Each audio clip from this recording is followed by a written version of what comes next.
그 순간만큼은 평생 잊지 못할 겁니다.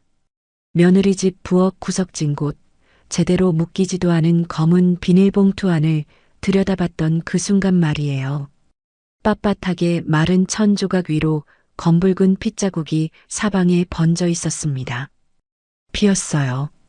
시간이 흐르며 갈색으로 변한 핏물이 천 깊숙한 곳까지 스며들어 있었습니다. 한두 개가 아니었어요. 피로 범벅이 된 수건들, 걸레들, 천 조각들이 한데 뒤섞여 있었습니다.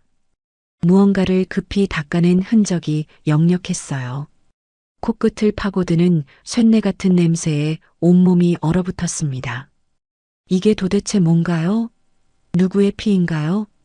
등 뒤에서 며느리의 떨리는 음성이 들려왔어요. 어머님, 보셨어요? 그때 깨달았습니다. 저는 절대 봐서는 안 될 걸 본 거구나. 지금 당장 여기를 벗어나야 한다고요. 지금부터 이야기 시작하겠습니다. 구독과 좋아요 부탁드립니다. 아들 민우가 해외 출장길에 오른 지 벌써 엿새가 흘렀습니다. 일정이 빠듯한 탓인지 연락도 뜸했어요. 평소라면 하루가 멀다 하고 전화를 걸어 안부를 물었을 텐데 이번엔 출국하던 날 한 번 통화한 게 전부였습니다. 해외에 나가 있는 아들도 마음에 걸렸지만 혼자 남겨진 며느리가 더 신경 쓰였어요. 결혼한 지 고작 3년, 아직 철없어 보이는 며느리 수연이가 제대로 끼니나 챙겨 먹을지 걱정이 앞섰거든요. 며느리를 처음 만났던 날이 떠올랐습니다. 그때 그 아이는 정말 환하고 사랑스러웠어요. 아들과 손을 꼭 잡은 채 수줍게 웃으며 인사하던 모습이 아직도 눈에 선합니다.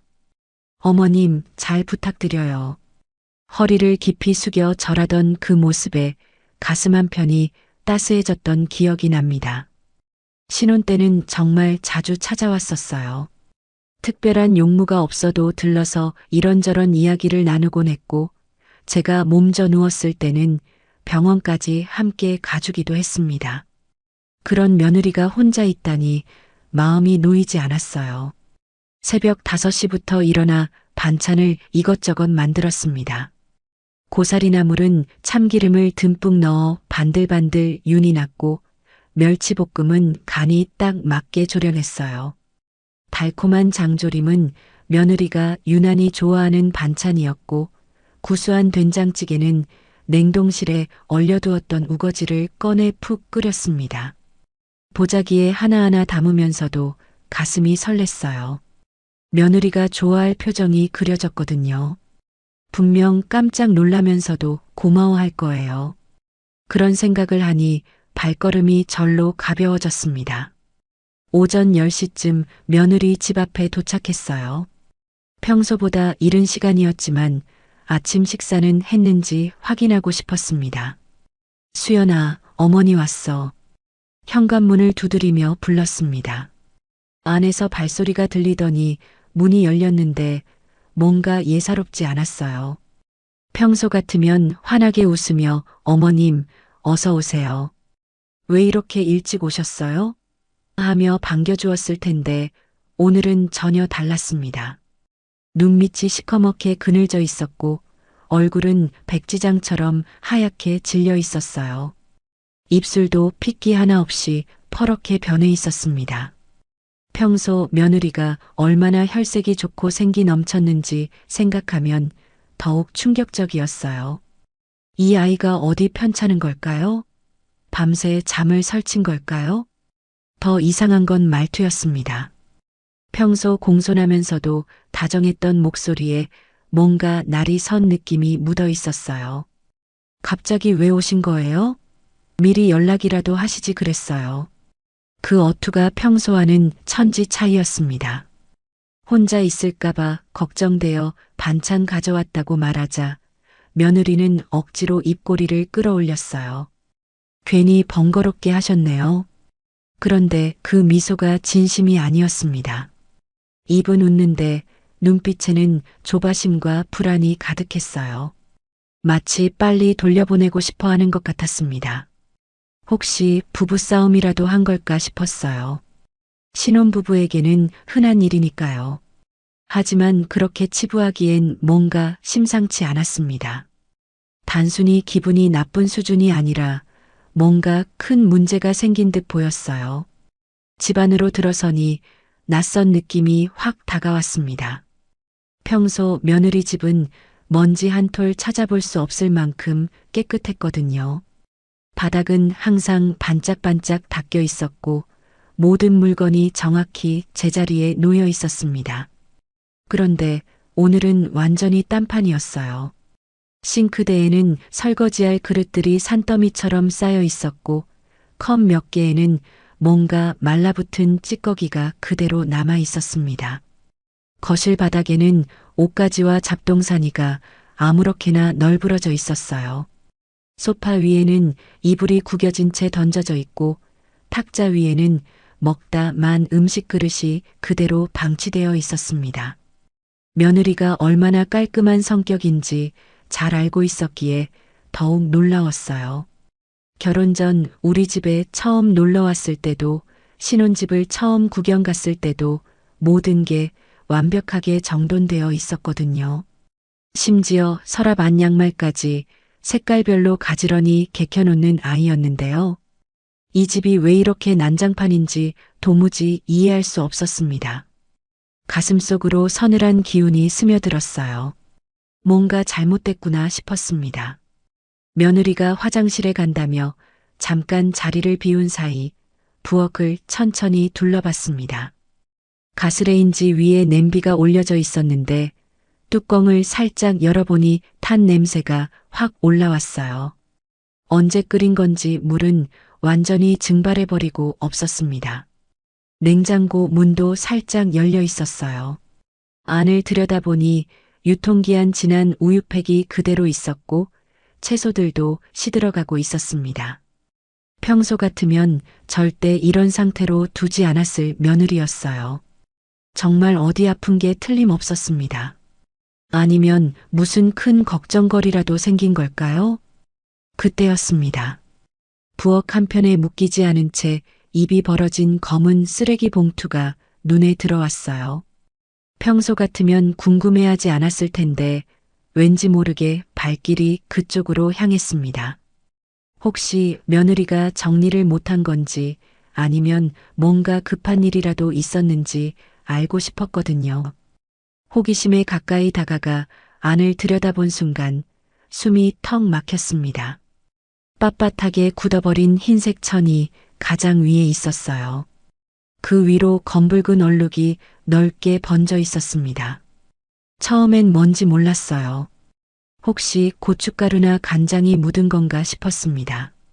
그런데 자세히 보니 단순한 얼룩이 아니었어요. 피였습니다. 천에 스며든 피가 마르면서 거뭇거뭇한 갈색으로 변해 있었고 곳곳에는 아직 붉은 빛이 남아있는 핏자국이 선명했어요. 흰색 천만이 아니었습니다. 아래에는 수건, 걸레, 옷 조각들이 뒤엉켜 있었고 모두 피로 얼룩져 있었어요. 손을 떨면서 위쪽 천을 조금씩 들춰봤습니다. 아래쪽은 더 심했어요. 마치 피 웅덩이에 푹 담갔다가 꺼낸 것처럼 시빨갛게 물들어 있었습니다. 이게 정말 피 맞나요? 혹시 제가 잘못 본 건 아닐까요? 눈을 비비고 다시 봤지만 분명했습니다. 틀림없는 피였어요. 코를 찌르는 냄새가 확 올라왔습니다. 처음엔 쓰레기 냄새인 줄 알았는데 그 속에서 쇳내 같은 비릿한 피비린내가 스멀스멀 퍼져 나왔어요. 역하고 구역질 나는 냄새에 속이 뒤틀렸습니다. 손끝이 저릿저릿 떨리기 시작했어요. 고기 핏물일까 생각해 봤습니다. 요리하다가 묻었을 수도 있잖아요. 하지만 양이 너무 많았어요. 단순히 주방에서 묻어날 수 있는 수준이 절대 아니었습니다. 천 한두 장이 아니라 여러 장이 완전히 피로 흠뻑 젖어 있었어요. 온몸에 전율이 흘렀습니다. 다리에 힘이 풀려 주저앉을 뻔했어요. 이게 대체 뭔가요? 왜 이렇게 많은 피가 묻어 있는 거죠? 누구의 피인가요? 온갖 생각이 머릿속을 휘몰아쳤습니다. 혹시 며느리가 다친 건가요? 아니면 누군가 다친 사람을 도와준 건가요? 하지만 그렇다면 왜 아무 말도 안 한 거죠? 그리고 이렇게 많은 피라면 당연히 병원에 가야 할 텐데요. 무서운 상상이 스쳐 지나갔습니다.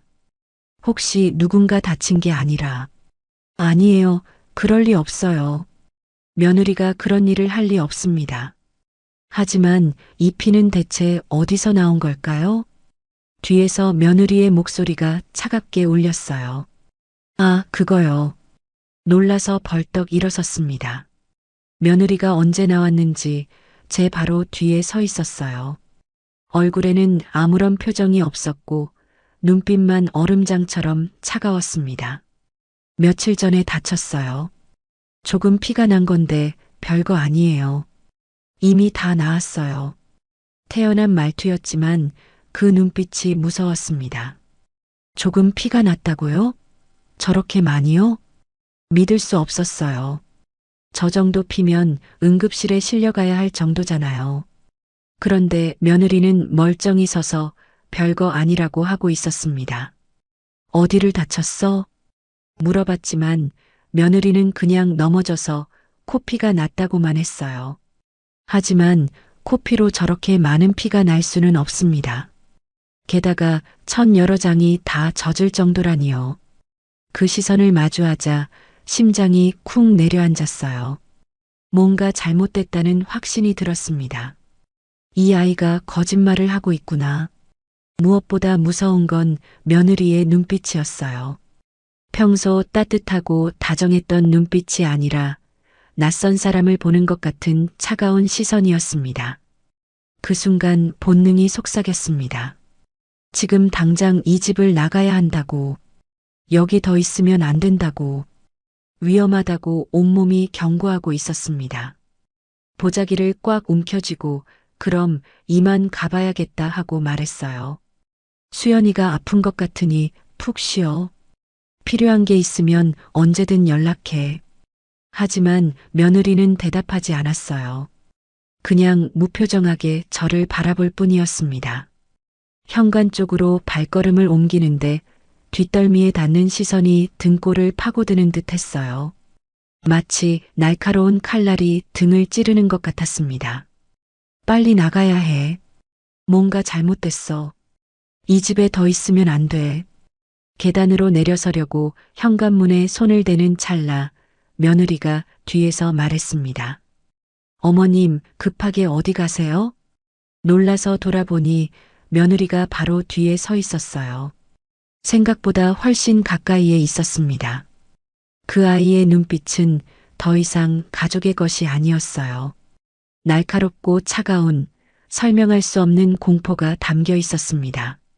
마치 맹수가 먹이를 노리는 것 같은 눈빛이었어요. 그냥 집에 가려고 떨리는 목소리로 대답했지만 이미 늦었다는 걸 알 수 있었습니다. 며느리의 손길이 제 어깨에 닿았어요. 처음엔 부드럽게 만지는 듯 했지만 점점 힘이 들어가기 시작했습니다. 가볍게 미는 듯 하던 힘이 갑자기 거칠게 밀어붙였어요. 아! 비명과 함께 몸이 균형을 잃었습니다. 계단이 눈앞에 아찔하게 펼쳐지더니 몸이 그대로 공중에 떠올랐어요. 시간이 멈춘 듯 했습니다. 이게 꿈인가 현실인가 싶었어요. 수연아, 왜 이러는 거야? 마지막 순간 그런 생각이 들었습니다. 왜 이 아이가 저를 밀어뜨리는 걸까요? 제가 뭘 잘못했나요? 그리고 굴러떨어졌습니다. 머리가 계단 모서리에 쿵 부딪히고 어깨가 벽에 찢히면서 번쩍 눈앞이 하얗게 흐려졌어요. 세상이 뒤집히고 돌아가면서 온몸이 계단을 굴러내려갔습니다. 아파도 너무 아팠어요. 온몸이 부서지는 것 같았습니다. 특히 머리가 지끈지끈 울렸어요. 마지막 순간까지도 위에서 내려다보는 며느리의 차가운 얼굴만은 선명했어요. 그 표정에는 놀라움도 당황함도 없었습니다. 마치 이미 계획했던 일처럼 말이에요. 그리고 모든 게 깜깜해졌습니다. 희미한 의식 속에서 누군가의 목소리가 들렸어요. 비명소리, 빨리 병원으로 가야 한다는 소리들이 귓가를 스쳐 지나갔습니다. 누군가 제 손을 잡고 있는 것 같았어요. 따뜻한 손이었습니다. 며느리의 손이겠죠. 하지만 왜 이렇게 차갑게 느껴지는 걸까요? 그 생각을 끝까지 하기 전에 완전히 의식을 잃었습니다. 의식을 되찾았을 때 처음 든 생각은 내가 죽었나 였습니다. 눈을 떴을 때 흰 천장이 빙글빙글 돌고 있었어요. 형광등 불빛이 너무 밝아서 눈을 뜨기가 힘들었습니다. 머리에서는 둔탁한 통증이 파도처럼 밀려왔고 귀에는 띠띠하는 기계음이 끊임없이 깔려 있었어요. 여긴 어디인가 싶어 고개를 돌리려 했지만 목이 뻣뻣해서 잘 움직여지지 않았습니다. 간신히 시선을 옮기니 병실이었어요. 창문 너머로 보이는 하늘이 어둑해진 걸 보니 꽤 시간이 흐른 모양이었습니다. 옆자리에는 며느리가 앉아 있었어요. 처음에는 정말 걱정스러운 표정을 하고 있더군요. 얼마나 놀랐냐며 다행히 큰일은 아니라고 하는데 입술은 미소를 지었지만 그 눈빛이 이상했어요. 제가 뭘 기억하는지 확인하려는 듯한 탐색하는 눈빛이었습니다. 그때 깨달았어요. 이 아이는 제 걱정을 하는 게 아니구나. 제가 얼마나 기억하고 있는지, 뭘 알고 있는지, 그게 궁금한 거구나. 쓰레기 봉투 안에 피 묻은 천들이 떠올랐습니다. 그리고 계단에서 밀쳐진 그 순간도요. 모든 게 선명했어요. 하지만 지금 당장 그 얘기를 꺼내면 안 될 것 같았습니다. 그래서 일부러 고개를 떨구며 혼란스럽다고 연기했어요. 잘 모르겠다고, 어떻게 된 건지 기억이 안 난다고 속삭였습니다. 순간 며느리의 입꼬리가 아주 미세하게 올라갔다 내려갔더군요. 안도하는 거였어요. 간호사가 들어와서 의식을 회복했다며 다행이라고 했습니다. 며느리는 간호사 앞에서 완벽한 연기를 펼쳤어요. 얼마나 걱정했는지 모른다며 혹시 후유증은 없을지 걱정이라고 하더군요. 간호사는 며느님이 정말 정성스럽다며 하루 종일 곁을 지켜주셨다고 칭찬했어요. 그 말을 들으니 소름이 끼쳤습니다. 저를 밀어뜨린 장본인이 하루 종일 곁에서 지켰다니요. 잠시 후 며느리가 커피를 마시러 나간다며 병실을 나갔어요. 기다렸다는 듯이 떨리는 손으로 휴대폰을 집어들었습니다. 경찰서에 신고했어요. 목소리가 떨렸지만 최대한 또박또박 말했습니다. 여기 병원이라고, 제 며느리가 저를 계단에서 밀었다고, 그리고 집 쓰레기 봉투 안에 피 묻은 천이 잔뜩 있었다고 말했어요. 상황을 자세히 설명했습니다.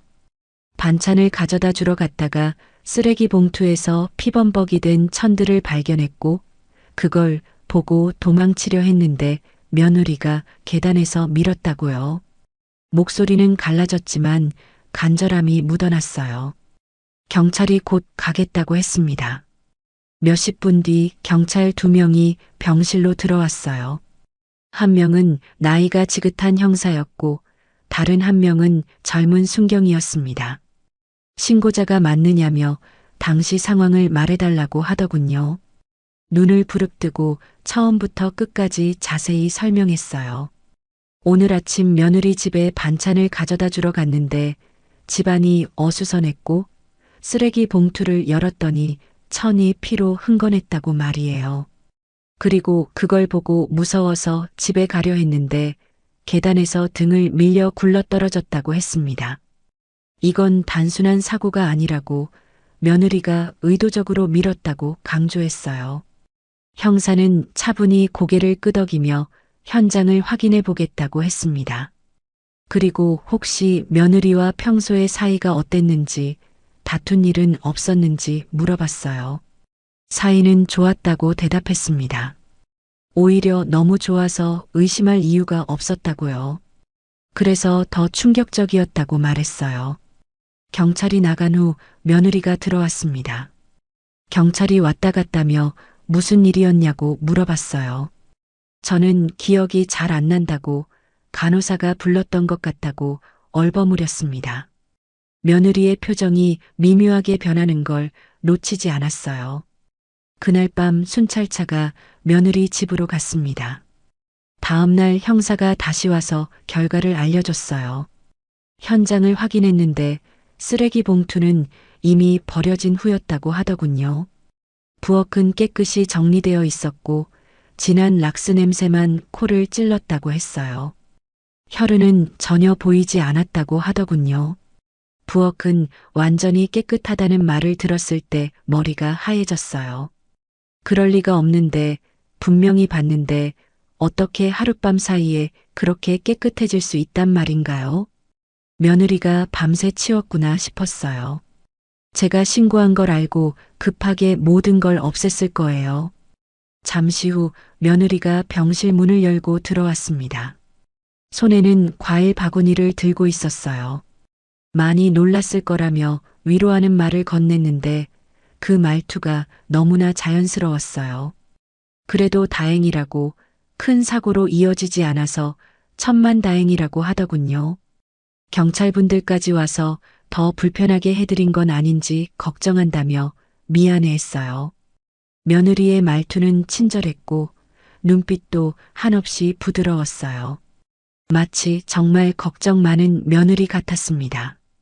그 모습만 본다면 누구도 이 여자가 의심스러울 거라고 생각하지 못할 거예요. 연기였어요. 완벽한 연기였습니다. 경찰은 난처한 표정으로 제게 말했어요.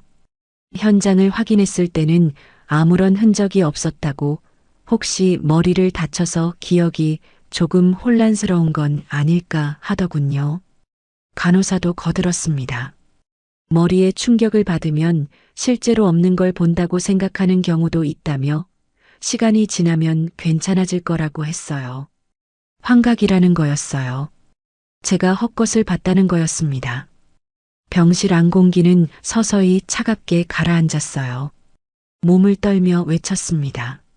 아니라고, 제가 분명히 봤다고, 피 묻은 천이 잔뜩 있었다고, 그건 헛것이 아니었다고 말이에요. 하지만 경찰도 간호사도 그리고 눈앞의 며느리도 모두 차분히 고개를 끄덕일 뿐이었어요. 그들의 시선에는 불쌍하다는 연민이 가득했습니다. 아무도 제 말을 믿지 않았어요. 그 순간 정말 절망적이었습니다. 내가 미친 걸까? 정말 헛것을 본 걸까? 그런 생각이 머릿속을 맴돌았어요. 며칠째 병실에 누워 있으면서도 머릿속에는 같은 장면만 맴돌았어요. 쓰레기 봉투 속 피 묻은 천들, 계단에서 느껴진 그 거친 손길. 아무도 믿어주지 않는 현실이 가슴을 짓눌렀습니다. 간호사들이 교대로 들어와 상태를 체크했지만 모두들 며느리를 칭찬하기 바빴어요.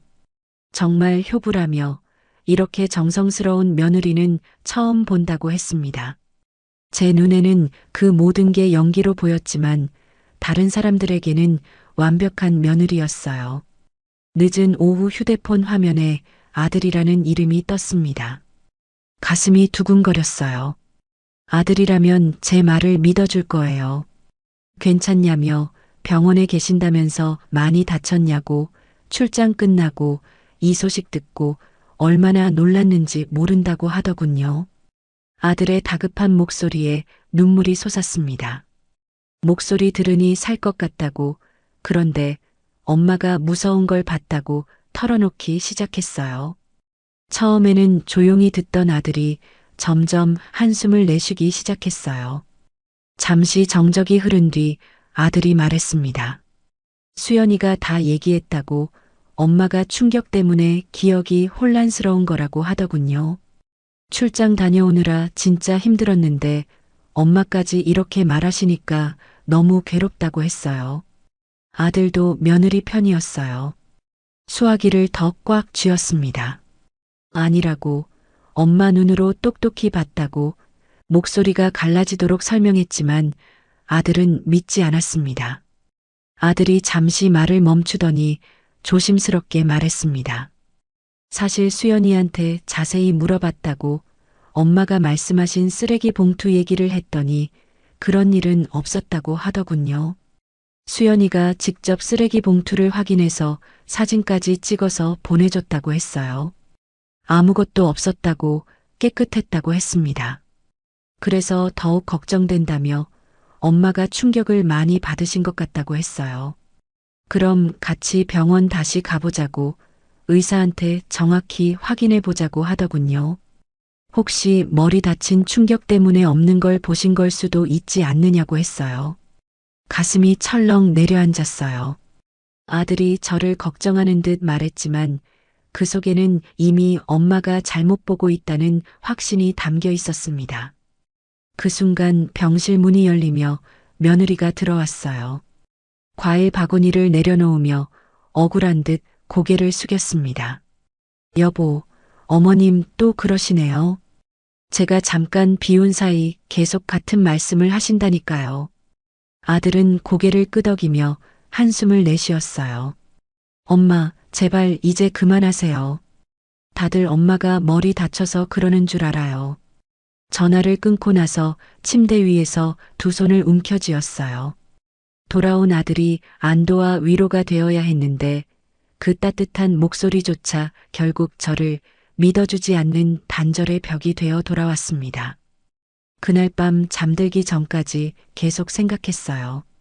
정말 제가 헛것을 본 걸까요? 아니면 정말로 무서운 일이 벌어지고 있는 걸까요? 하지만 제 기억은 너무나 선명했습니다.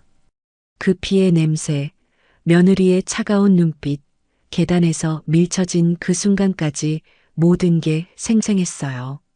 뭔가 잘못됐어요. 분명히 잘못된 게 있습니다.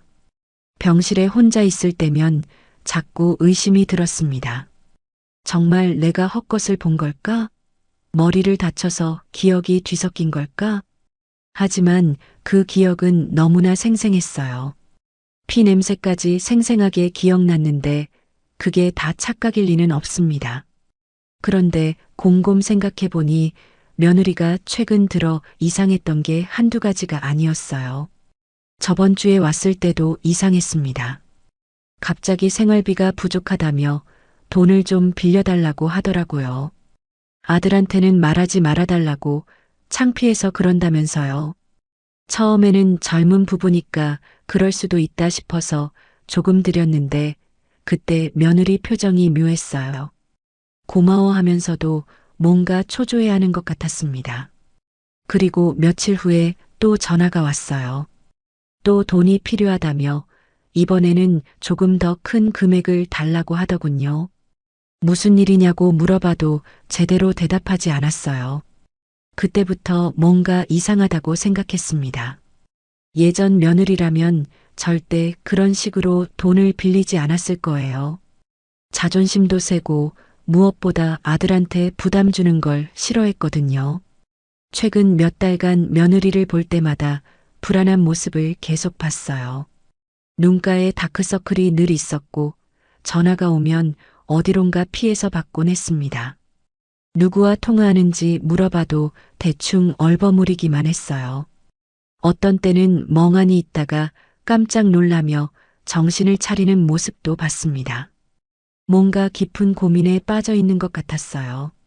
가족 모임에서도 예전만큼 밝지 않았어요.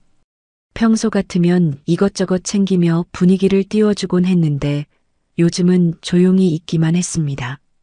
아들한테 며느리가 요즘 어떠냐고 물어본 적도 있어요. 그런데 아들은 별다른 게 없다고 수연이가 원래 조용한 편이라고 하더군요. 하지만 제가 보기에는 분명 뭔가 달랐어요. 예전에 그 착하고 밝던 며느리가 아니었습니다. 특히 돈 얘기를 자꾸 꺼내는 게 가장 이상했어요. 결혼 초기에는 용돈도 안 받겠다며 사양하던 아이가 갑자기 돈이 필요하다고 하니까 뭔가 큰 일이 생긴 건 아닌가 싶었거든요.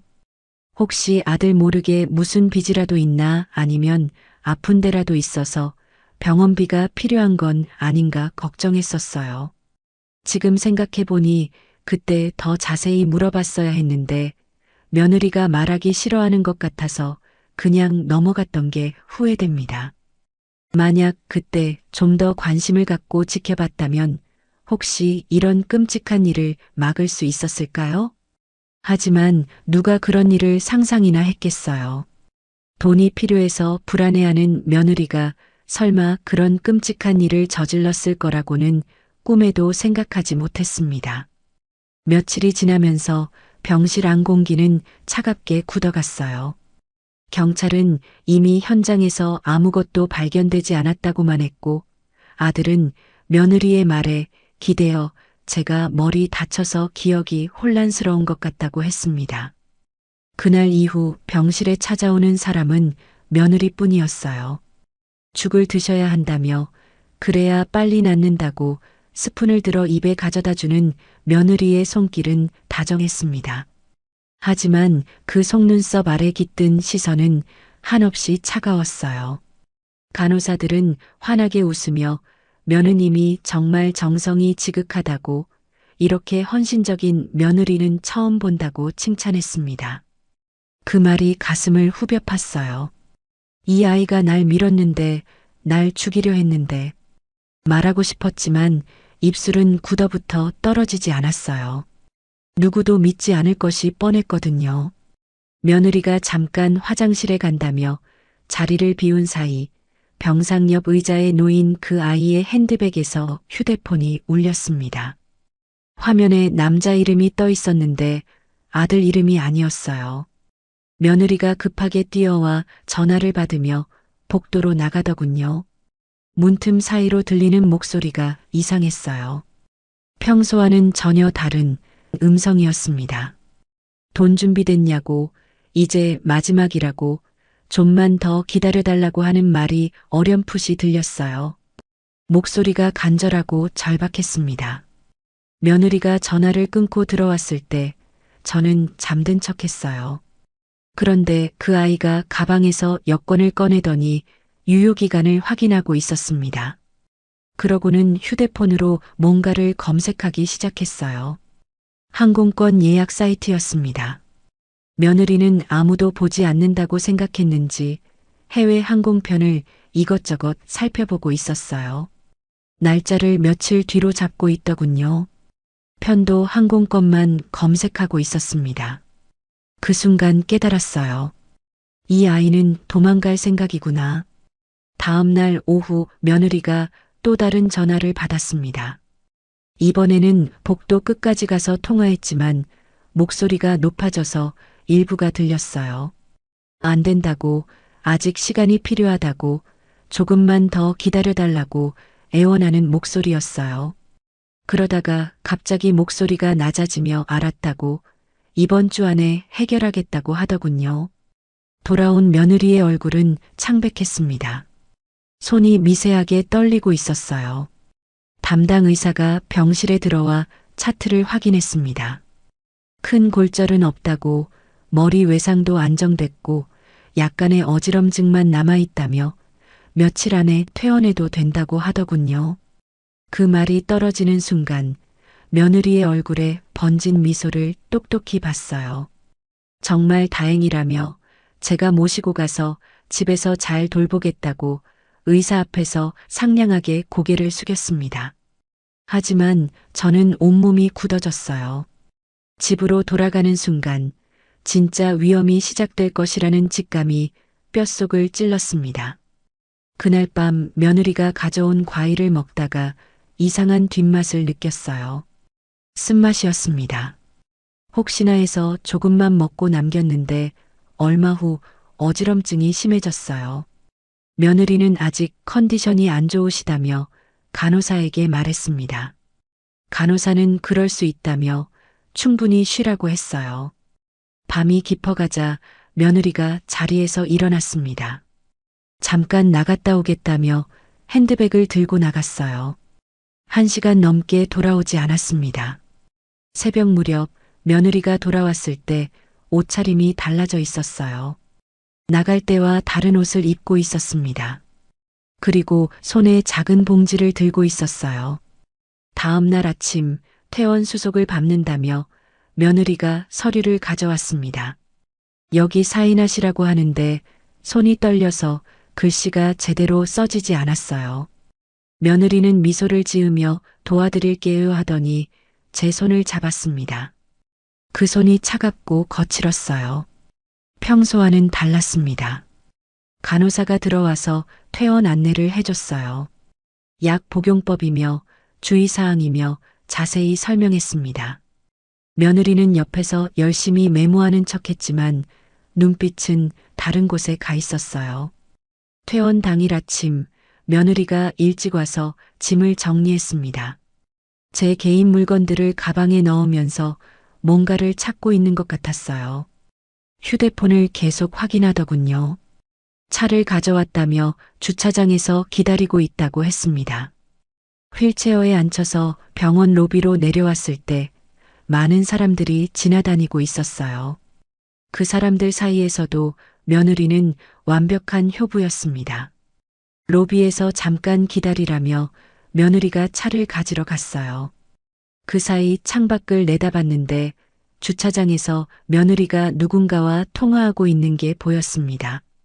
통화 내용은 들리지 않았지만 얼굴 표정이 심각했어요. 고개를 끄덕이고 시계를 확인하고 뭔가 결심한 듯한 표정을 짓더군요. 며느리가 차를 몰고 와서 앞에 섰습니다. 간호사와 병원 직원들이 도와줘서 차에 탔습니다. 모든 사람이 보는 앞에서 며느리의 표정은 한없이 밝고 다정했어요. 이제 집에 가셔서 편히 쉬시라며 제가 잘 모시겠다고 말했습니다. 멀리서 보면 완벽한 며느리의 미소였어요. 하지만 차 문이 닫히는 순간 세상은 곧장 달라졌습니다. 문틈이 닫히자마자 차 안가득 퍼진 건 달콤한 방향제 냄새와 그 뒤에 숨은 락스 냄새였어요. 알싸하고 싸늘한 그 냄새가 코끝을 찔렀습니다. 본능적으로 고개를 숙였는데 조수석 발밑 매트 틈새에 희미하게 번져 있는 얼룩이 눈에 들어왔어요. 붉은색이었지만 이미 마르고 굳어서 갈색빛으로 변해 있었습니다. 세제와 락스로 닦아낸 흔적 사이사이 섬유 깊숙이 스며든 색은 완전히 지워지지 않았어요. 순간 심장이 뚝 떨어지는 것 같았습니다. 손끝이 얼어붙은 듯 떨렸어요.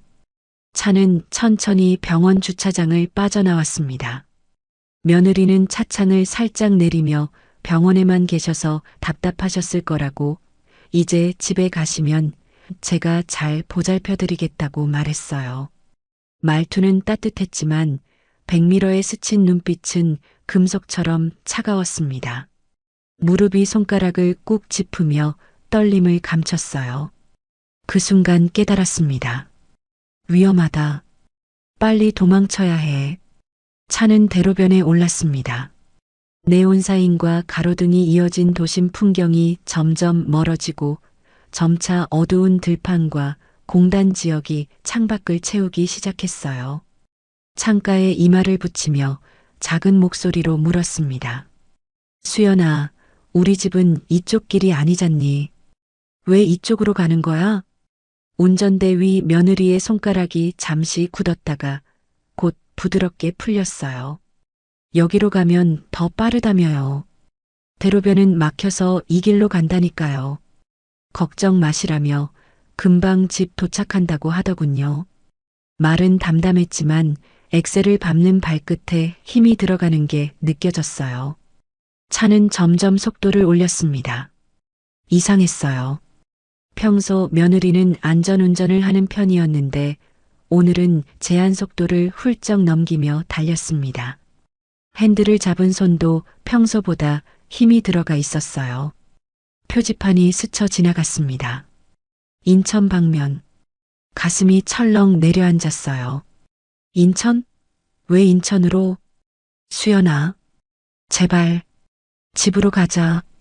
애원했지만 며느리는 대답하지 않았습니다.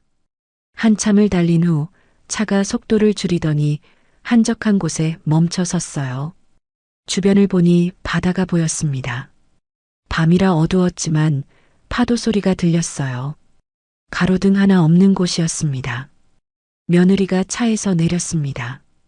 뒷문을 열고 저를 끌어냈어요. 안 돼. 수연아. 저항하려 했지만 몸에 힘이 없었습니다. 아까 먹은 과일 때문인지 온몸이 마비된 듯 움직여지지 않았어요. 며느리가 제 팔을 잡고 방파제 쪽으로 끌고 갔습니다.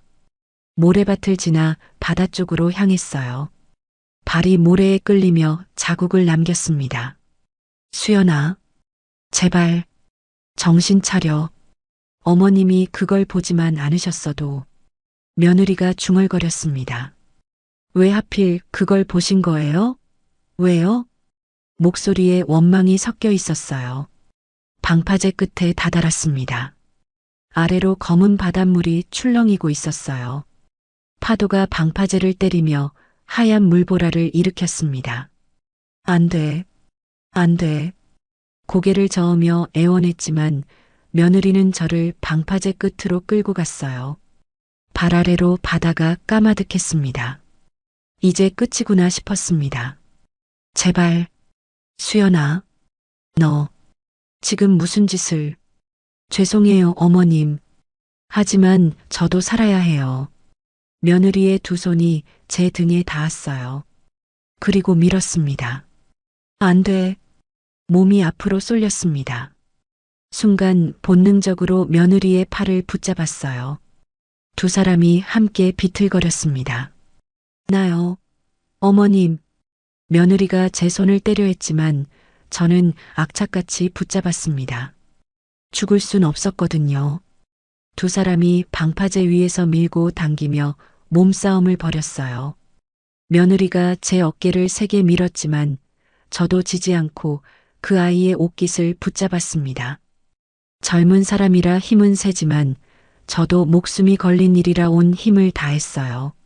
어머님, 그만하세요. 며느리가 헐떡이며 소리쳤어요. 너야말로 그만둬. 제가 되받아쳤습니다. 두 사람이 뒤엉켜 넘어지며 바위 위에서 굴렀어요. 무릎이 까지고 손바닥이 긁혔지만 놓을 수 없었습니다. 며느리가 제 손목을 비틀며 때려 했지만 저는 그 아이의 머리채를 붙잡았어요. 평생 해본 적 없는 일이었지만 살기 위해서였습니다. 두 사람이 바닥에 엎드린 채 서로 밀고 당기며 치고받았어요. 며느리의 손톱이 제 팔을 핥혔고 저도 그 아이의 어깨를 세게 밀었습니다. 그때 며느리가 일어서려 하면서 제 다리를 발로 찼어요. 아파서 비명을 질렀지만 그래도 그 아이의 발목을 붙잡았습니다. 며느리가 균형을 잃고 다시 넘어졌어요. 두 사람이 바위 위에서 뒹굴며 싸웠습니다. 힘에서는 밀렸지만 저도 만만치 않았어요. 며느리의 얼굴을 핥히고 머리채를 잡아당기고 온몸으로 저항했습니다. 나요. 어머님. 며느리가 울부짖으며 제 손을 때려 했어요. 안 나. 절대 안 나. 저도 악을 쓰며 버텼습니다. 몇 분간 계속된 몸싸움 끝에 며느리가 저를 밀어내며 일어섰어요. 얼굴에는 핥힌 자국이 있었고 머리카락도 헝클어져 있었습니다. 저도 온몸이 아팠지만 포기할 수 없었어요. 무릎을 꿇은 채 며느리를 올려다 봤습니다. 그때였어요. 며느리가 제 어깨를 두 손으로 누르며 방파제 쪽으로 밀기 시작했습니다. 안 돼. 마지막 힘을 다해 며느리의 다리를 붙잡고 흔들었어요. 며느리가 비틀거리며 균형을 잃는 순간 어둠을 가르며 날카로운 고함이 울렸어요. 그만둬.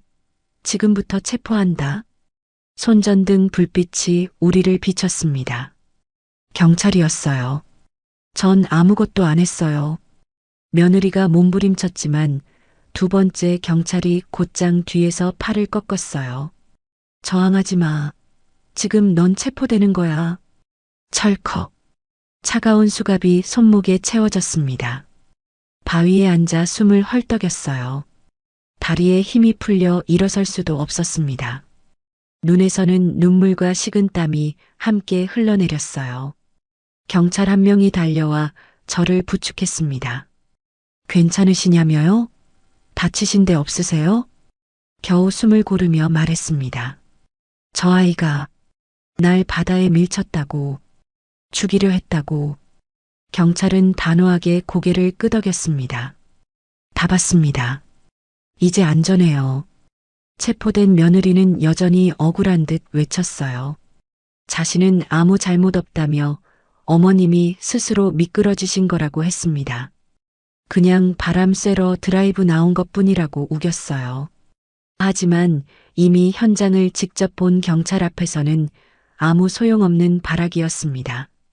순찰차의 붉은 경광등 불빛이 밤 바다를 환하게 물들이며 철컥거리는 수갑 소리가 공기를 찢었어요. 부축받은 채 도로 위에 서서 눈앞에서 끌려가는 며느리의 뒷모습을 바라봤습니다. 숨은 가쁘게 차올랐지만 이제서야 실감이 났어요. 살았구나. 내가 본 건 헛것이 아니었구나. 경찰이 어떻게 여기까지 왔는지 물어봤더니 며느리에 대한 의심이 계속 있었다고 하더군요. 급작스런 여권 갱신과 항공권 예약 기록, 그리고 차량에서 발견된 미묘한 혈흔까지 모든 게 의심스러웠다고 했어요. 확실한 증거는 없었지만 태어나는 날 혹시 모를 상황에 대비해 멀리서 지켜보고 있었다고 합니다. 인천 방면으로 향하는 걸 보고 뒤따라왔는데 정말 위험한 상황이 벌어지는 걸 직접 목격했다고 하더군요. 정말 다행이었어요. 조금만 늦었다면 저는 이 세상에 없었을 거예요. 구급차가 도착해서 저를 다시 병원으로 옮겼습니다. 다행히 큰 부상은 없었지만 충격이 컸다며 하룻밤 더 입원하라고 했어요. 그날 밤 병실에서 아들에게 전화했습니다. 모든 상황을 설명했어요. 아들은 충격받은 목소리로 정말 미안하다며 엄마 말을 믿지 않았던 자신을 용서해달라고 했습니다. 이제 모든 게 밝혀질 거예요. 하지만 동시에 슬펐습니다. 그토록 예뻐했던 며느리가 저를 죽이려 했다는 사실이 아직도 믿어지지 않았거든요. 그래도 살아있다는 것만으로도 감사했습니다. 진실은 결국 드러나는 거구나. 그런 생각이 들었어요. 며느리가 구속된 뒤 며칠이 지났습니다. 경찰에서 연락이 왔어요. 추가 조사 결과를 알려주겠다며 경찰서로 와달라고 했습니다. 아들과 함께 경찰서에 도착했을 때 형사 2명이 우리를 작은 상담실로 안내했어요. 책상 위에는 두툼한 서류 뭉치가 놓여 있었습니다. 형사가 천천히 입을 열었습니다. 윤수연 씨가 자백했습니다. 처음에는 완강히 부인하다가 증거들이 속속 나오자 결국 모든 걸 털어놓았어요. 가슴이 쿵 내려앉았어요. 자백이라는 말이 귀에 들어오는 순간 현실이 확 다가왔습니다. 정말이구나. 정말 그 아이가 그런 일을 저질렀구나. 피해자는 30대 남성 김모 씨입니다. 윤수연 씨와는 약 1년 전부터 불륜 관계였다고 합니다. 형사의 말이 이어졌어요. 옆에 앉은 아들의 얼굴이 흑빛으로 변하는 게 보였습니다. 손을 꽉 쥐고 있었지만 손가락 끝이 하얗게 질려 있었어요. 처음에는 단순한 만남이었다고 합니다. SNS를 통해 알게 되어 친구처럼 지내다가 점차 가까워졌다고 하더군요. 형사가 서류를 넘기며 계속 설명했습니다. 그런데 약 3달 전부터 피해자가 돈을 요구하기 시작했습니다. 처음에는 소액이었지만 점점 금액이 커졌어요. 사진도 찍어놨고 증거도 있다며 협박했다고 합니다. 그래서 며느리가 그렇게 돈을 빌리러 왔구나. 생활비가 부족하다며 아들한테는 비밀로 해달라며 돈을 빌려갔던 그날들이 떠올랐습니다. 그때 그 아이의 초조한 얼굴이, 떨리던 목소리가 생각났어요. 윤수연 씨는 몇 차례 돈을 줬지만 요구가 계속되자 견디다 못해 만나서 얘기하자고 했답니다. 사건 당일 자택에서 만났다고 해요. 형사가 잠시 말을 멈추고 우리를 바라봤습니다. 괜찮으시겠어요? 계속 들으시겠습니까? 아들이 고개를 끄덕였습니다. 들어야 해요. 계속 말씀해 주세요. 떨리는 목소리였지만 진실을 알아야겠다는 의지가 담겨 있었어요. 집에서 만나 대화하던 중 격한 말다툼이 벌어졌습니다. 피해자가 더 큰 금액을 요구하며 협박했고 윤수연 씨가 더 이상 줄 수 없다고 하자 남편에게 다 폭로하겠다고 했답니다. 형사의 목소리가 낮아졌어요. 그때 순간적으로 화가 치밀어 올라 부엌에 있던 무거운 냄비를 들어 피해자의 머리를 가격했다고 합니다.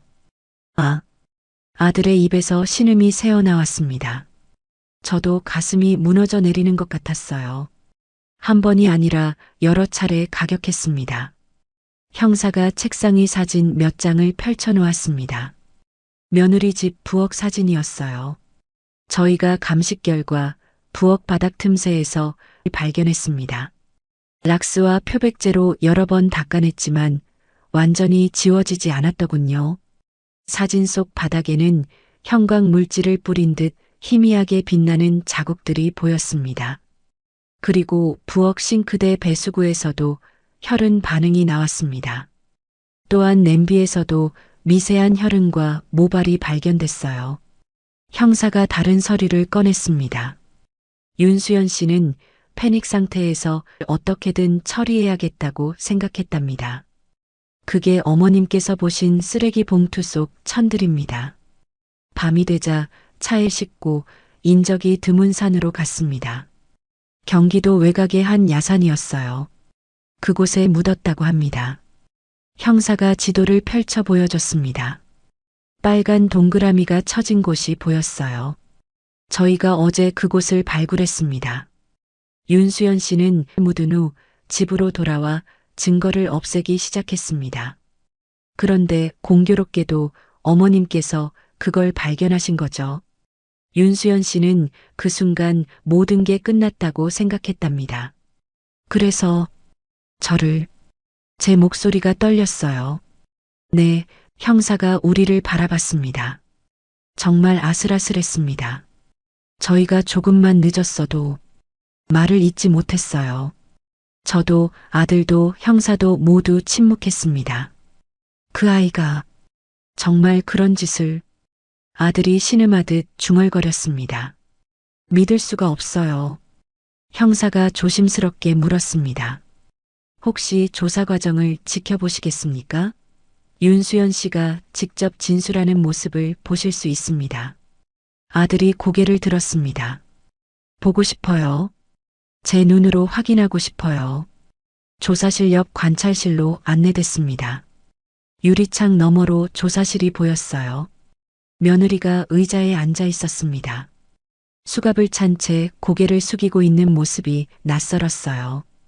불과 며칠 전까지만 해도 병실에서 저를 간호하며 미소 짓던 그 얼굴인데 지금은 완전히 달라 보였습니다. 머리는 헝클어져 있었고 얼굴은 핏기 없이 창백했어요. 눈밑은 시커멓게 그늘져 있었습니다. 형사가 들어가 며느리 맞은편에 앉았습니다. 윤수연 씨, 오늘은 사건 당일 상황에 대해 더 자세히 진술받겠습니다. 준비됐습니까? 며느리가 작게 고개를 끄덕였어요. 그날, 그 사람이 집에 왔을 때부터 말씀드릴게요. 떨리는 목소리였습니다. 오후 2시쯤이었어요. 문자로 만나자고 해서 집으로 오라고 했어요. 남편은 출장 중이었고 며느리가 말을 잇지 못하고 고개를 떨궜습니다. 계속하세요. 처음에는 조용히 얘기했어요. 이제 그만하자고, 더 이상은 못 주겠다고 했어요. 그런데 그 사람이 비웃더라고요. 며느리의 목소리에 분노가 섞였어요. 그만하자고? 내가 결정할 일이 아니야. 내가 그만하자고 할 때까지는 계속이야. 그렇게 말했어요. 눈에서 눈물이 흘러내렸습니다. 얼마를 달라고 했습니까? 1,000만 원이요. 일주일 안에 준비하라고 했어요. 못 주면 남편한테, 시어머니한테 다 폭로하겠다고. 며느리가 흐느꼈습니다. 옆에 앉은 아들이 주먹을 꽉 쥐었어요. 손등에 핏줄이 튀어나와 있었습니다. 그래서요? 화가 났어요. 너무 화가 났어요. 그 사람이 비웃으면서 평생 내 노예로 살아야지 그러는 거예요. 며느리의 목소리가 높아졌습니다. 그때 정신이 나갔어요. 부엌에 있던 냄비가 보이더라고요.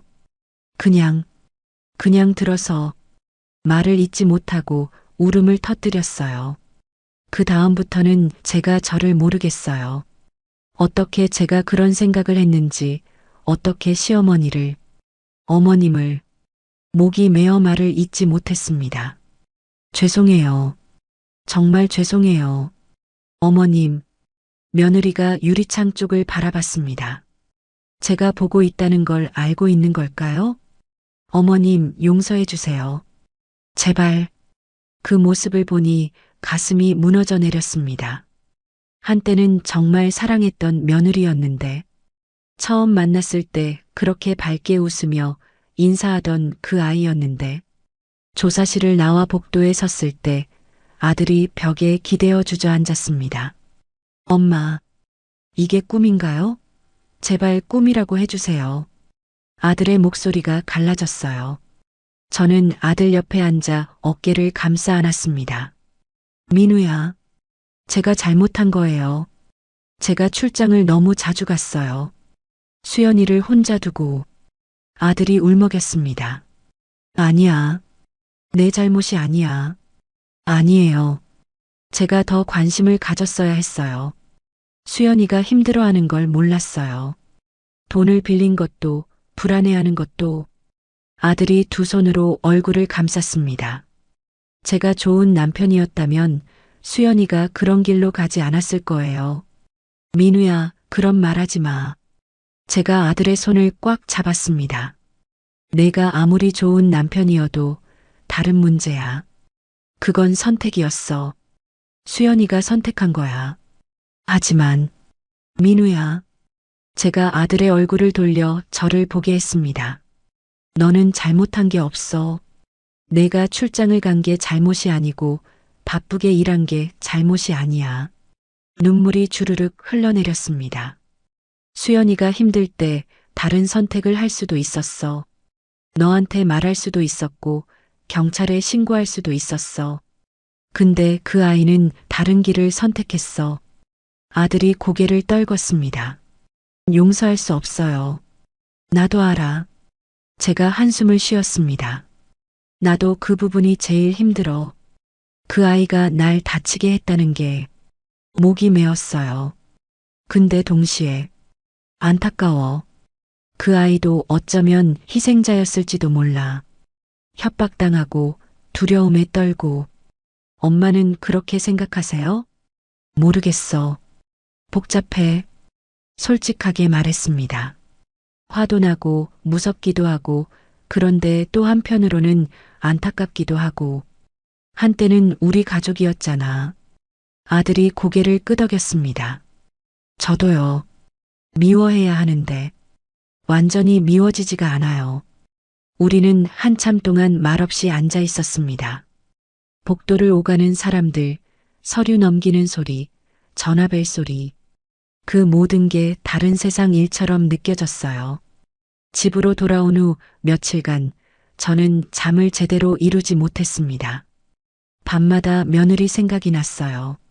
처음 만났을 때 그 모습이 자꾸 떠올랐습니다. 아들 손을 잡고 수줍게 웃으며 인사하던 그 얼굴. 어머님, 잘 부탁드려요. 공손하게 절하던 그 모습. 신혼 때는 정말 자주 찾아왔었죠.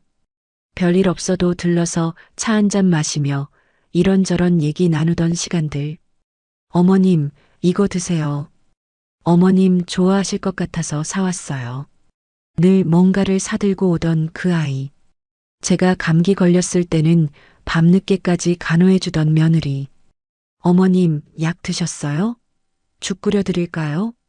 그렇게 다정하던 아이가 어쩌다 이렇게 됐을까요?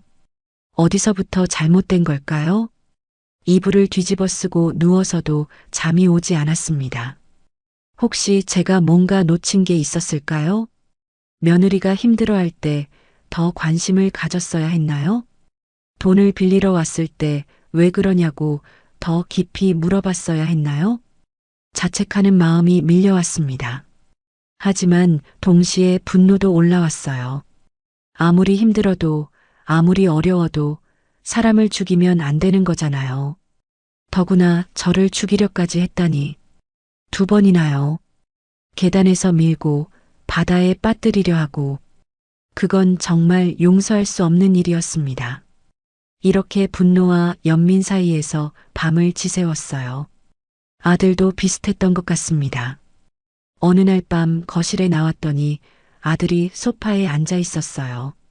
불도 켜지 않은 채 어둠 속에 앉아 있었습니다. 민우야, 잠 안 자? 못 자겠어요, 엄마.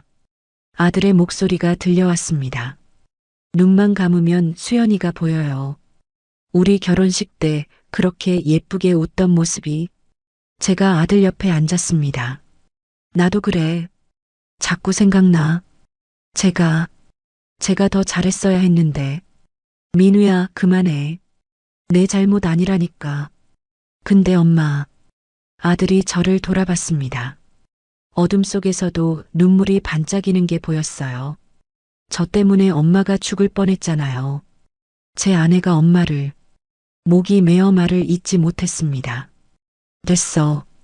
이제 됐어. 제가 아들을 안았습니다. 엄마는 살아있어. 우린 살아남았어. 그걸로 됐어. 아들이 제 품에서 울었습니다. 30이 넘은 어른이 엄마 품에서 아이처럼 울었어요.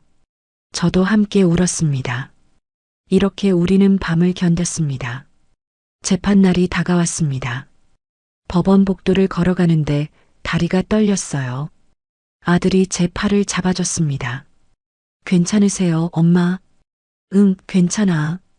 거짓말이었습니다. 전혀 괜찮지 않았어요. 며느리를 다시 마주해야 한다는 게 두려웠습니다. 법정 문이 열렸습니다. 사람들이 앉아 있었고 앞쪽에는 판사석이 보였어요. 우리는 지정된 자리에 앉았습니다. 잠시 후 문이 열리며 며느리가 들어왔습니다. 교도관의 인솔을 받으며 죄인석으로 걸어갔어요. 수갑을 찬 채였습니다. 며느리는 많이 야위어 있었어요. 얼굴은 더 창백해졌고 눈빛은 생기를 잃었습니다. 저를 보는 순간 며느리의 눈에서 눈물이 흘러내렸습니다. 고개를 푹 숙였어요. 재판이 시작됐습니다. 검사가 일어나 공소사실을 낭독했습니다. 차갑고 담담한 목소리로 며느리가 저지른 일들이 하나하나 읽혀졌어요. 며느리는 고개를 숙인 채 가만히 듣고 있었어요. 어깨가 작게 떨리고 있었습니다. 판사가 피고인에게 최후 진술 기회를 주었습니다. 며느리가 일어섰어요. 떨리는 목소리로 말하기 시작했습니다. 저는 제가 저지른 일에 대해 깊이 반성하고 있습니다. 목소매어 잠시 말을 멈췄습니다. 제가 다른 방법을 찾았어야 했는데 눈물이 뚝뚝 떨어졌어요. 어머님, 며느리가 저를 바라봤습니다. 어머님, 정말 죄송합니다. 어머님께 그런 끔찍한 일을 저지르다니. 흐느끼기 시작했어요. 제가 괴물이 됐어요. 제가 어떻게 어머님을, 그렇게 잘해주셨던 어머님을. 며느리가 무릎을 꿇었습니다. 용서해 주세요. 제발 용서해 주세요. 제가 정말 잘못했어요. 법정이 조용해졌습니다. 며느리의 흐느끼는 소리만 들렸어요. 제 눈에도 눈물이 고였습니다. 마음이 복잡했어요. 저 모습이 진심일까요? 아니면 또 연기일까요? 판사가 선고를 준비하기 위해 잠시 휴정을 선언했습니다. 며느리가 퇴정하면서 다시 한번 저를 돌아봤어요. 어머님, 그 눈빛에는 절망이 가득했습니다. 잠시 후 판사가 다시 입장했습니다. 피고인은 일어서시오. 며느리가 일어섰습니다. 온몸이 떨리고 있었어요. 판결을 선고하겠습니다. 법정이 숨죽였습니다. 피고인 윤수연에 대하여 징역 15년을 선고한다. 판사의 목소리가 울렸습니다. 며느리의 다리에 힘이 풀리는 게 보였어요. 교도관이 부축했습니다. 재판장님, 갑자기 며느리가 소리쳤습니다. 재판장님, 이건 너무 가혹해요. 떨리는 목소리였지만 분노가 섞여 있었어요. 피고인, 조용히 하시오. 15년이요? 제 인생이 끝나는 거잖아요. 며느리의 목소리가 높아졌습니다. 법정이 술렁였어요. 피고인, 경고합니다. 조용히 하지 않으면 조용히 하라고요? 며느리가 갑자기 아들 쪽을 돌아봤습니다. 여보, 이거 당신 잘못이기도 한 거 알아? 순간 법정이 얼어붙었습니다. 뭐? 아들이 믿을 수 없다는 표정으로 일어섰어요. 당신이 맨날 출장만 다니니까 내가 외로웠던 거 아니야. 며느리가 소리쳤습니다. 당신이 집에 있었으면, 당신이 나한테 관심이라도 가졌으면 내가 왜 다른 남자를 만나? 수연아. 아들의 목소리가 떨렸어요. 지금 뭐 하는 거야? 지금 나한테 책임을 전가하는 거야? 전가가 아니야. 사실이잖아. 며느리의 눈에서 눈물과 함께 분노가 쏟아졌습니다. 당신이 좋은 남편이었으면, 내가 외롭지 않았으면 이런 일 없었어. 이 법정에서 무슨 짓을 하는 겁니까? 판사가 호통을 쳤습니다. 교도관, 피고인을 제지하시오. 하지만 며느리는 멈추지 않았어요. 당신 어머니도 마찬가지야. 며느리가 저를 돌아봤습니다. 그 눈빛이 싸늘했어요. 왜 하필 그날 오신 거예요? 왜 하필 그 쓰레기 봉투를 보신 거예요? 수연아. 아들이 소리쳤습니다. 지금 우리 엄마한테까지. 사실이잖아. 어머님만 안 오셨으면, 그거만 안 보셨으면. 며느리의 목소리가 절규에 가까웠어요. 다 잘 될 수 있었어. 아무도 몰랐을 거라고. 근데 왜 그날 하필. 그만. 아들이 며느리에게 다가가려 했지만 제가 팔을 붙잡았습니다. 민우야, 안 돼. 엄마, 저 여자가 지금. 내버려둬. 제가 조용히 말했습니다. 저게 진짜 모습이야. 이제야 보이는 거야. 며느리와 눈이 마주쳤습니다. 그 눈빛에는 더 이상 미안함이 없었어요. 원망과 분노만 가득했습니다. 피고인, 판사가 단호하게 말했습니다. 지금 당신의 행동은 반성과는 거리가 멉니다. 이는 양형에 불리하게 작용할 수 있습니다. 양형이요? 며느리가 비웃었어요. 이미 15년이나 받았는데 뭐가 더 불리해요? 교도관, 피고인을 퇴정시키시오. 나요. 놓으라고요. 며느리가 교도관을 뿌리치려 했지만 2명의 교도관이 양쪽에서 붙잡았습니다. 여보, 여보. 며느리가 끌려나가면서 아들을 불렀어요. 당신이 면회 와줄 거지? 그렇지? 15년 동안 기다려줄 거지? 아들은 대답하지 않았습니다. 고개를 돌려 며느리를 보지 않았어요. 여보, 대답해. 여보. 며느리의 목소리가 점점 멀어졌습니다. 법정 문이 닫히면서 그 소리도 차단됐어요. 법정은 무거운 침묵에 잠겼습니다. 판사가 한숨을 쉬며 말했습니다. 이상으로 선고를 마치겠습니다. 패정. 사람들이 자리에서 일어났습니다.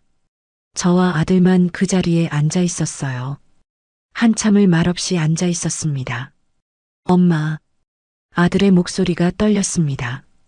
저 사람이 제가 알던 수연이가 아니었어요. 나도 알아. 제가 아들의 손을 잡았습니다. 우리가 알던 수연이는 처음부터 없었던 거야. 아니면 어디선가 잃어버린 거고. 아들이 고개를 떨궜습니다. 전부 제 탓이래요. 제가 출장을 많이 다녀서. 아니야. 제가 단호하게 말했습니다. 그건 핑계야. 외로우면 말을 하면 되지. 다른 남자를 만나면 안 되는 거야. 그리고 사람을 죽이면 더더욱 안 되는 거고. 하지만, 민우야. 제가 아들의 얼굴을 돌려 저를 보게 했습니다. 너는 잘못한 게 없어. 열심히 일한 게 잘못이 아니야. 가족을 위해 돈을 벌러 간 게 잘못이 아니야. 눈물이 흘러내렸습니다. 수연이가 선택한 거야. 나쁜 길을 선택한 거야. 그건 내 책임이 아니야. 아들이 제 품에 안겼습니다. 엄마, 저는 이제 어떻게 살아야 해요? 천천히 살면 돼. 제가 아들의 등을 토닥였습니다. 하루하루 천천히. 엄마가 있잖아. 우리 같이 살자. 네, 엄마. 그렇게 우리는 한참을 안고 있었습니다. 법원을 나와 차에 탔을 때 아들이 운전대를 잡고도 시동을 걸지 않았어요. 민우야, 괜찮아? 엄마. 아들이 고개를 숙였습니다. 저 정말 괜찮은 남편이었을까요? 정말 수연이한테 잘했을까요? 민우야. 아니, 진짜 궁금해요. 혹시 제가 모르는 사이에 수연이를 힘들게 한 건 아닐까요? 아들의 목소리에 자책이 묻어났어요. 출장이 많긴 했어요. 한 달에 절반은 집을 비웠으니까. 수연이가 외로웠을 수도. 민우야, 그만해. 제가 아들의 손을 잡았습니다. 너 혼자 모든 책임을 떠안으려 하지 마. 결혼은 두 사람이 하는 거야. 수연이도 뭔가 불만이 있으면 말을 했어야지. 하지만, 그리고 아무리 외로워도, 아무리 힘들어도 그게 정당화할 수는 없어. 제가 단호하게 말했습니다. 수연이는 선택을 했어. 나쁜 선택을. 그건 수연이 책임이야. 아들이 한참을 고민하다 고개를 끄덕였습니다. 네, 엄마. 알겠어요. 시동을 걸고 집으로 향했습니다. 차창 밖으로 도시의 풍경이 스쳐 지나갔어요. 사람들은 여전히 바쁘게 걸어 다니고 차들은 달리고 세상은 돌아갔습니다. 우리에게 그 끔찍한 일이 일어났지만 세상은 변함없이 돌아가고 있었어요. 엄마, 응? 저 면회 안 갈 거예요. 아들이 조용히 말했습니다. 수연이가 면회 와달라고 하겠지만 안 갈 거예요. 그래야지. 이혼 절차도 밟을 거예요. 빨리. 그래, 그게 좋겠다. 아들이 한숨을 쉬었습니다. 근데 엄마, 가끔은 생각날 것 같아요. 좋았던 시간들. 그럴 거야. 제가 고개를 끄덕였습니다. 그것까지 부정할 필요는 없어. 좋았던 시간도 있었고 행복했던 순간도 있었어. 그건 사실이니까. 근데 이제는 끝난 거야. 그리고 넌 새로 시작하는 거야. 집에 도착했습니다. 현관문을 열고 들어서니 집이 텅 비어 보였어요. 예전에는 며느리가 가끔 놀러 와서 집안이 활기차곤 했는데 이제는 그런 일이 없겠죠. 엄마, 저녁 뭐 드실래요? 아들이 부엌으로 가며 물었습니다. 뭐든 좋아. 내가 먹고 싶은 거. 그럼 된장찌개 끓일게요. 엄마 된장찌개 좋아하시잖아요. 그래, 고마워. 아들이 부엌에서 분주하게 움직이는 소리가 들렸어요. 저는 소파에 앉아 눈을 감았습니다. 지난 몇 주가 주마등처럼 스쳐 지나갔어요. 쓰레기 봉투 속 피 묻은 천들, 계단에서 굴러떨어지던 순간, 병실에서의 두려움, 바다에서의 공포, 모든 게 악몽 같았습니다. 하지만 악몽은 끝났어요. 이제는 현실을 살아가야 했습니다. 엄마, 다 됐어요. 아들이 밥상을 차려왔습니다. 김이 모락모락 나는 된장찌개, 따끈한 밥, 간단한 반찬들. 먹자, 민우야. 네, 엄마. 우리는 마주 앉아 밥을 먹었습니다. 말없이 먹다가 아들이 물었어요. 엄마, 진짜 괜찮으세요? 응? 수연이 일, 트라우마 같은 거 없으세요? 제가 숟가락을 내려놓고 아들을 바라봤습니다. 있지. 솔직하게 대답했습니다. 밤에 잠 안 올 때도 있고 가끔 악몽도 꿔. 계단 내려갈 때 조금 무섭기도 하고. 엄마, 근데 괜찮아. 시간이 지나면 나아질 거야. 확실해요? 응, 확실해. 제가 미소 지었습니다. 왜냐하면 내가 있으니까. 엄마 혼자면 힘들었을 텐데 내가 있어서 견딜 수 있어. 아들의 눈에 눈물이 고였어요. 저도요, 엄마. 엄마 없었으면 전 못 견뎠을 거예요. 우리 둘이 힘내자. 네, 엄마. 밥을 다 먹고 설거지를 하는데 아들이 말했습니다.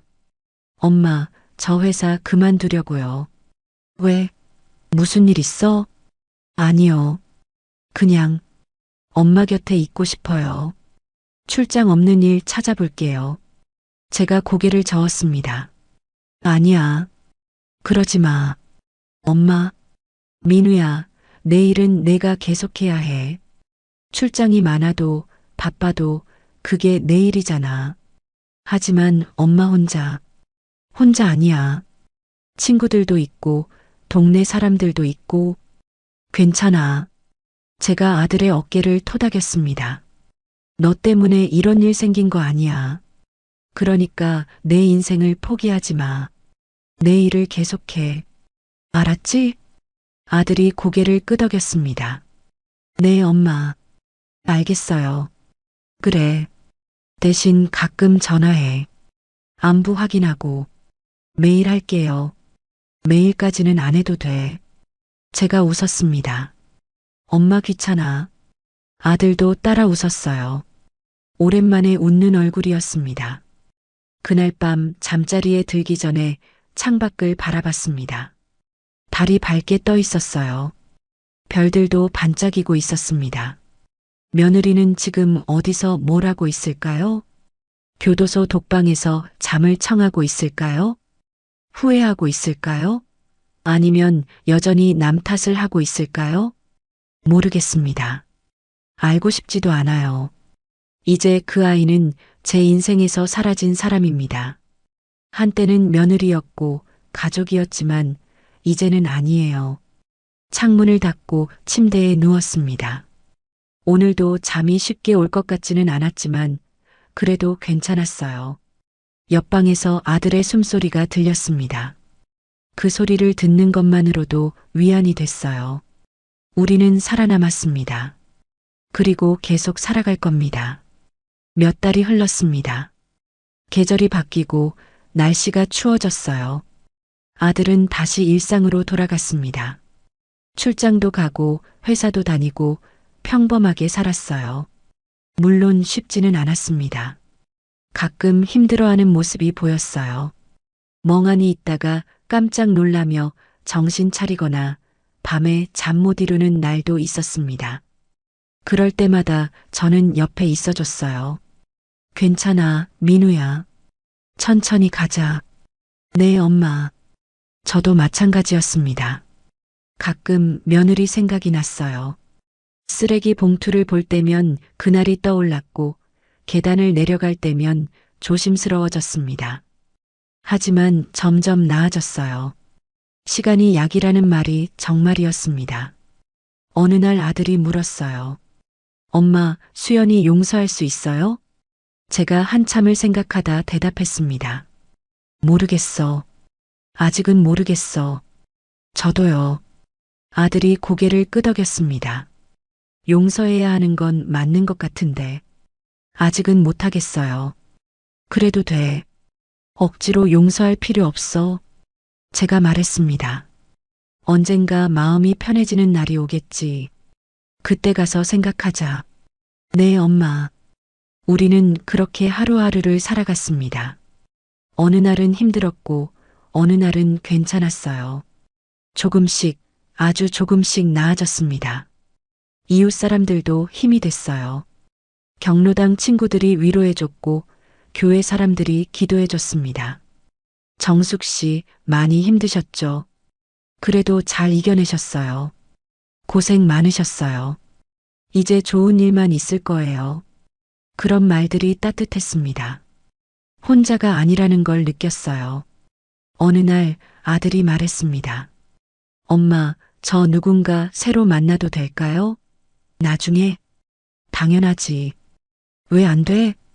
근데 엄마가 또 걱정하실까봐.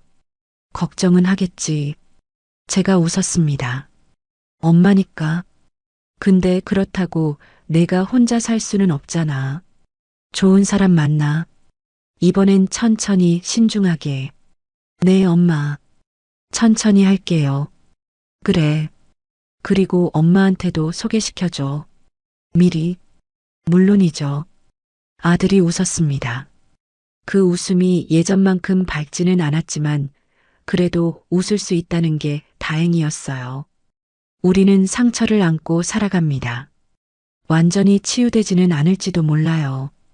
평생 흉터로 남을지도 모릅니다. 하지만 그래도 괜찮아요. 살아있으니까요. 서로 곁에 있으니까요. 어느 날 저녁 아들과 함께 산책을 나갔습니다. 공원을 천천히 걸으며 이런저런 얘기를 나눴어요. 엄마, 오늘 회의에서 제 아이디어가 채택됐어요. 그래, 잘했네. 열심히 준비한 보람이 있어요. 아들의 얼굴에 활기가 돌았습니다. 엄마는 어떠셨어요? 오늘 경로당 가셨죠? 응, 갔다 왔어. 친구들이랑 화투도 치고. 이기셨어요? 졌어. 완전히. 우리는 웃었습니다. 이런 평범한 대화가 소중했어요. 일상이 소중했습니다. 벤치에 앉아 쉬는데 아들이 말했습니다. 엄마 고마워요. 뭐가? 저 믿어주셔서요. 처음에 엄마 말 안 믿었을 때도 끝까지 포기하지 않으셨잖아요. 당연하지. 엄마니까. 그리고 이렇게 곁에 있어 주셔서요. 아들이 제 손을 꽉 잡았습니다. 엄마 없었으면 전 무너졌을 거예요. 나도 마찬가지야. 제가 아들의 손을 감싸 쥐었습니다. 내가 없었으면 나도 못 이겨냈어. 우리 서로 버팀목이 된 거야. 앞으로도 그럴 거예요. 엄마. 그래, 앞으로도. 해가 지고 있었습니다. 노을이 아름다웠어요. 붉은빛, 주황빛, 보라빛이 하늘을 물들이고 있었습니다. 예쁘다. 네, 정말 예쁘네요. 우리는 한참을 노을을 바라봤습니다. 세상은 여전히 돌아가고 해는 뜨고 지고 계절은 바뀌었습니다. 그 속에서 우리도 조금씩 나아가고 있었어요. 엄마, 응? 우리 잘 살 수 있을까요? 행복해질 수 있을까요? 그럼, 당연하지. 제가 단호하게 대답했습니다. 우리는 살아남았어. 그것만으로도 이미 이긴 거야. 이제 앞으로 나아가기만 하면 돼. 네, 엄마. 나아가요. 같이. 그래, 같이. 집으로 돌아가는 길 아들이 제 팔짱을 꼈습니다. 엄마 사랑해요. 나도 사랑해, 민우야. 집에 도착해서 저녁을 준비했습니다. 평범한 저녁이었어요. 평범한 대화를 나누고 평범하게 웃었습니다. 그 평범함이 얼마나 소중한지 이제는 압니다. 진실은 결국 드러나고 악은 반드시 심판받습니다. 그리고 살아남은 사람들은 계속 살아갑니다. 상처를 안고 그래도 한 걸음 한 걸음 나아갑니다. 우리가 그랬던 것처럼요. 며느리 수연이는 지금 교도소에서 15년을 보내고 있습니다. 그 아이가 어떤 시간을 보내고 있을지, 후회하고 있을지, 반성하고 있을지 모르겠습니다. 알고 싶지도 않아요. 용서할 수 있을지도 모르겠습니다. 지금은 아직 그럴 수 없어요. 하지만 언젠가는 아주 먼 훗날에는 마음이 편해지는 날이 올지도 모르겠습니다.